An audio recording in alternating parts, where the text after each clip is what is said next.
Pernahkah kalian merasa lebih tenang ketika seseorang berkata, "Sudah, ikuti saja arah saya"? Ada rasa lega, seolah beban di kepala tiba-tiba berkurang, tidak perlu berpikir panjang, cukup mengikuti. Dan anehnya, kita menyukai itu. Kita senang dipimpin, kita senang diarahkan, kita senang ketika ada seseorang yang menentukan mana yang benar dan mana yang salah. Namun di sisi lain, kita juga tidak menyukai ketika terlalu dikendalikan. Lalu sebenarnya, mengapa dipimpin terasa begitu nyaman? Dan mengapa sebagian dari kita takut mengambil keputusan sendiri? Sejak kecil, hidup kita dipenuhi dengan perintah. Jangan berlari, kerjakan PR, jangan bermain dulu. Kita tumbuh dalam lingkungan yang diatur oleh otoritas, orang tua, guru, dan atasan. Dari kecil, kita terbiasa memiliki seseorang yang mengarahkan. Maka ketika dewasa, otak kita sudah terbiasa mencari sosok pemimpin. Seseorang yang dapat memberi arah agar hidup terasa lebih tertata. Menurut penelitian Lauren Laber dan timnya dari University of Ottawa, sebagian besar orang mengikuti bukan karena pasif, tetapi karena hal itu memberikan rasa aman. Artinya, banyak orang mengikuti bukan karena tidak mampu berpikir, melainkan karena mengikuti membuat mereka merasa aman. Logika sederhananya, jika saya salah sendiri, tanggung jawab ada di diri saya. Namun jika saya salah karena mengikuti orang lain, setidaknya salahnya bersama-sama. Dan disitulah muncul rasa nyaman, karena beban tanggung jawab terasa terbagi. Banyak ilmuwan percaya bahwa kecenderungan untuk mencari pemimpin sudah ada sejak zaman purba. Dalam kelompok manusia purba ada dua tipe individu, yang berani mengambil keputusan, yaitu pemimpin, dan yang mengikuti, yaitu pengikut. Menurut riset Mark Van Fuchs dan Michael Price, kelompok yang memiliki struktur kepemimpinan lebih stabil dan bertahan lebih lama. Artinya, kelompok dengan pemimpin memiliki peluang bertahan hidup lebih besar. Pemimpin membantu arah menjadi jelas dan mengurangi kekacauan.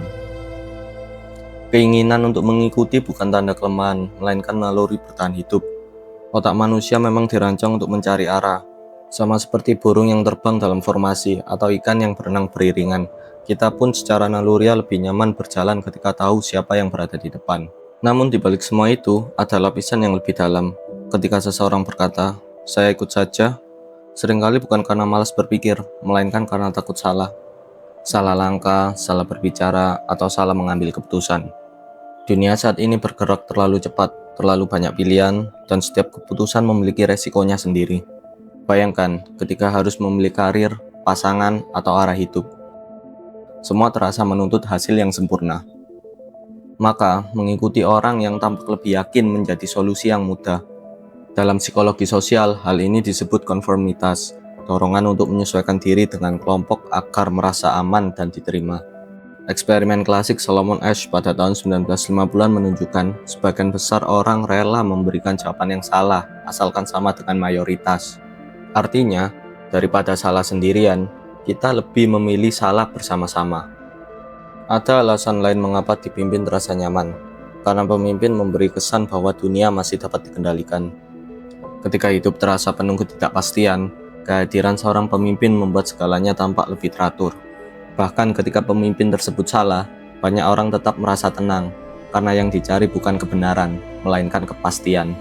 Psikolog Michael McCoby menulis, kita sering memproyeksikan kebutuhan kita terhadap figur ayah atau ibu pada sosok pemimpin.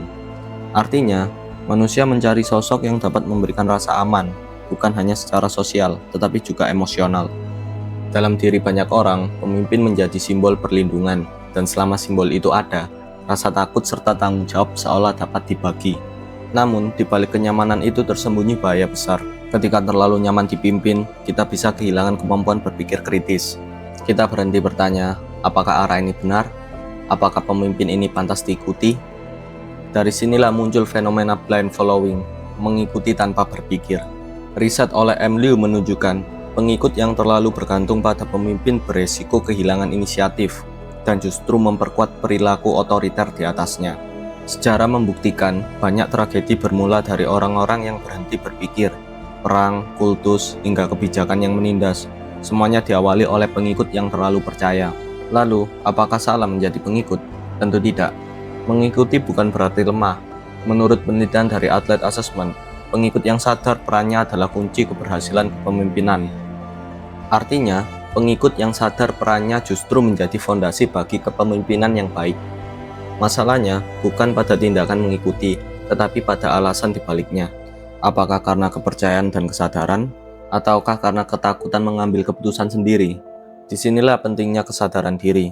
Kita boleh mengikuti, tetapi tetap berpikir. Kita boleh memiliki pemimpin, tetapi jangan menyerahkan seluruh kendali. Karena sejatinya, pemimpin terbaik bukan yang membuat orang bergantung, melainkan yang menumbuhkan keberanian untuk berdiri sendiri. Lalu, bagaimana caranya menjadi pengikut yang sadar? Pertama, tanyakan alasan kalian mengikuti seseorang. Apakah karena ia benar-benar layak dipercaya, atau hanya karena kalian ingin hidup terasa lebih mudah? Kedua, nilai kualitas pemimpin yang kalian ikuti. Apakah ia memberi ruang untuk berpikir, atau hanya memerintah? Ketiga, latih kemampuan mengambil keputusan kecil sendiri. Mulailah dari hal sederhana, seperti menentukan arah, membuat rencana, dan menilai hasilnya. Karena keberanian memimpin diri sendiri selalu dimulai dari langkah-langkah kecil. Dan terakhir, sadari bahwa setiap orang dapat menjadi pemimpin sekaligus pengikut. Kadang kita memimpin diri sendiri, kadang kita mengikuti orang yang lebih berpengalaman. Kedewasaan bukan tentang posisi, melainkan tentang kesadaran kapan harus berdiri di depan dan kapan harus mendengarkan. Dipimpin memang terasa nyaman, namun terlalu lama berada di zona nyaman dapat membuat kita lupa bagaimana rasanya berpikir dan menentukan arah sendiri. Terkadang, yang kita butuhkan bukan pemimpin baru, melainkan keberanian baru untuk mengambil tanggung jawab atas arah hidup kita sendiri. Karena pada akhirnya, setiap pemimpin pun pernah menjadi pengikut, dan setiap pengikut memiliki potensi untuk memimpin, setidaknya memimpin dirinya sendiri. Jadi, lain kali ketika kalian merasa tenang karena ada yang memimpin, cobalah bertanya pelan-pelan kepada diri sendiri, apakah saya benar-benar percaya padanya, atau saya hanya takut salah sendiri.